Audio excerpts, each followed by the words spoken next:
This is going to be a very brief and casual look at my thoughts into Devil May Cry 5. So, I played through DMC 1 through 4 in October of last year, and yes, I even played Devil May Cry 2, and I finally managed to get through 5. I began playing it just a couple of weeks ago, and I must say, this is probably my second favorite game in the series. So Devil May Cry 5 was originally released in March of 2019, but this is the PS5 version, which was released a little bit later on in 2020. In the story, Nero teams up with a gunsmith named Nicoletta Goldstein, and they join Dante's crew at Devil May Cry. V then hires Dante and his crew to take down a demon named Urizen, but they're defeated the first time. Also, Nero is attacked by a mysterious cloaked figure who takes the Yamato sword from himself, as well as Nero's arm. As the crew tries to take down Urizen, Nero wants to confront the cloaked figure and try to extract revenge. I thought the story was very decent, but Devil May Cry has never really been known for ever having a very complicated story. It's always been known for the gameplay. That's really what sells Devil May Cry. DMC5 sees the return of Dante, Nero, Lady, and Trish from previous games, as well as the introduction of Nicoletta and V. I was kind of disappointed that Lady and Trish didn't play a bigger role in this game. Lady is one of my favorite characters, especially in DMC3, but she's relegated to just a handful of cutscenes in this game. However, Nicoletta is a really cool character. She's definitely my favorite part of this game, and to be honest, she's probably my favorite character in the entire franchise. One thing I've always liked about DMC is that the games don't take themselves too seriously, and 5 is no exception. I mean, after all, there's even a whole Michael Jackson dance scene. Thanks, Dante.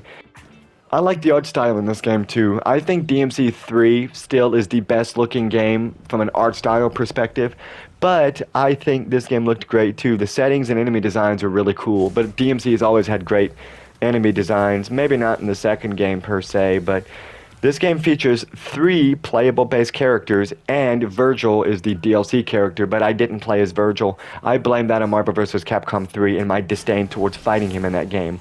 Starting with Nero, he returns from DMC4. Now, in the story, he loses his arm due to the mysterious cloaked figure who would later be revealed as Virgil, so Nero has a new weapon in the Devil Breaker. Nicoletta makes new Devil Breakers over the course of the game, and each one provides a different ability. You can use Sweet Surrender to slowly increase your health over time, Overture to provide electric attacks, and other Devil Breakers will have different abilities that will assist you in combat, whether offensively or defensively. You can either purchase them from Nico, or you can find them randomly scattered throughout the missions.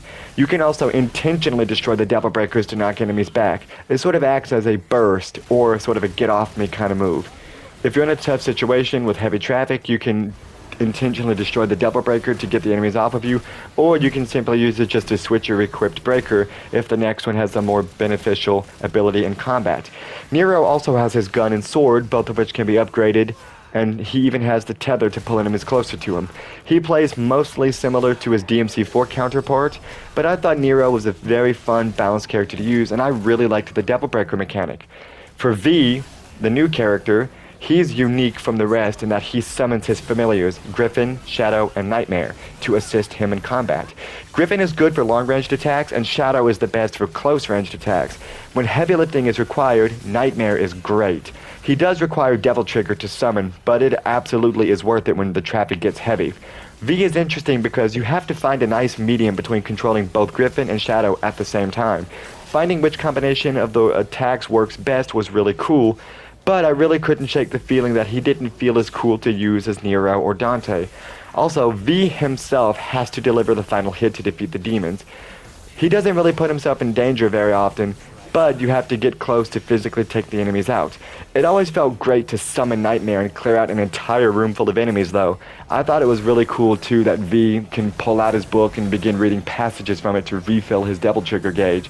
But as I mentioned earlier, Griffin and Shadow, you have to basically control them both at the same time, and finding out which combination of their attacks works to take the enemies out the most efficiently, I thought was pretty fun. He's great just from an experimental standpoint. Dante, by far, is absolutely the most fun character in the game. He is basically the same as his DMC4 gameplay, but with some changes, like the ability to hold more weapons at the same time. Just like in DMC4, you're able to change his swords, guns, and his style on the fly. You can give Dante customized layouts of divinity statues. Unfortunately, Dante does not visit Nico's RV, but he can upgrade his abilities and weapons at the statues. Dante also has Devil Trigger and even has an upgraded Sin Devil Trigger, which is even more powerful. Dante was great fun in this game, and I loved every minute of playing as Dante. For styles, Royal Guard was my least favorite. Generally, it was the one that I used the least amount, but Gunslinger and Swordmaster felt really cool. However, just like with DMC 3 and 4, I stayed loyal to Trickster for most of the game. I really love using the dash to evade enemies. I guess I just naturally have much more of a defensive playstyle. Dante also has very strong gunplay as well, especially using the shotgun at close range. The Cavalier is one of the most fun weapons I've ever used in a Devil May Cry game. It's basically a motorcycle that splits in half, and Dante can use it as a dual-wielded sword, and the wheels do more damage. It's a really sweet weapon. But when Dante becomes the most fun for me is when he gets Lady's rocket launcher, the Kalina Ann. Blasting rockets at enemies is always great, especially the bosses. My favorite part of DMC 4 was playing as Lady due to how insane her rocket launcher was. The launcher is much weaker in 5, understandably, so you still need to switch it up as Dante. Similar to past games, you still have to go around collecting red orbs to upgrade your weapons and abilities, collecting blue orbs to upgrade your health, and the occasional purple orb to upgrade your Devil Trigger. Secret missions return, granting blue orbs upon completion, and the missions have the usual ranking system. I'm glad that the Proud Soul system from DMC4 didn't return because it really made red orbs feel useless. You may also find the odd gold orb lying around, which allows you to revive yourself, and this game is quite generous with the amount of orbs you receive, gold and red, so don't be afraid to upgrade the characters and abilities. The Stinger can only get you so far. I know it's a great weapon and it's really reliable, but upgrading your weapons is the better option, especially if you're just going to continue using the Stinger the entire time. You can also unlock harder difficulties as you finish the game, but I'm not the type to replay games multiple times on harder difficulties. But some people would swear that the full DMC experience is playing the game on the must-die difficulty. Finishing Son of Sparta unlocks Heaven or Hell, a difficulty where all enemies are defeated in one hit, which is definitely the easiest mode in the game. But Hell in Hell is the hardest mode. It's basically Son of Sparta, but all the enemies can defeat you in one hit. It's absolutely the most difficult, and really it's more so a novelty. But this game does feature a good variety of difficulty. Overall, Devil May Cry 5 is a great game, and this is probably my second favorite game in the series. I still think DMC 3 is the best, but this game is sweet too. I also really love Nicoletta, so that's nice. If I had to give this game a rating, it's absolutely an 8 out of 10. Devils never cry, but you can if you'd like to. This is a really cool game. Hey, you can't just... Okay, we'll take care of that later. Right now, you three get the hell out of here. I'm gonna go take care of old douchebag. Got a feeling this one's gonna be a doozy.